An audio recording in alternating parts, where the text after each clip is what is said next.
तुम्ही कायदा वळवणार का? म्हणून त्या निषेध करण्यासाठी कांबळे साहेब आम्ही सगळे रिक्षावाले इकडे आलो आहे. आम्ही आता कुठलं निवेदन आणलेलं नाही आहे. आम्ही फक्त तोंडी ACP साहेबांना आमची बाजू मांडणार आहे आणि त्याच्यानंतर मग आमच्या सर्व वरिष्ठांची आम्ही चर्चा करून पुढची रूपरेषा तुम्हाला कळवणार. मग त्याच्यामध्ये भिवंडी बंद पण असू शकते, ते आम्ही ठरवल्यानंतर तुम्हाला आम्ही कळू. घ्या साहेबांची वेळ. ओके, नक्की प्रशासनाने अगर यावर कारवाई या काही ठोस विचार नाही केला तर त्यावर काय तुम्ही काय?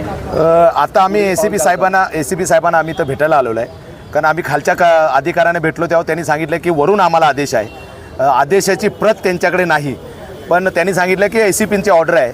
म्हणून आम्ही आता इथे ACP साहेबांना भेटायला आलेलो आहे. ACP साहेब त्यावर मार्ग काढतील अशी अपेक्षा आहे. जर ते काढत नसतील आणि त्यांना जर असं वाटत असेल की आम्ही कायदा खिशात घेऊन बसलो आहे आणि वाटेल तसा कायदा वापरू शकतो, तर मात्र हे आंदोलन जे आहे हे तीव्र करण्याचं आम्ही ठरवतो आहे. ते हे आंदोलन तीव्र करताना ते कशाही प्रकारचं असू शकतं. रिक्षा बंदचं पण असू शकतं.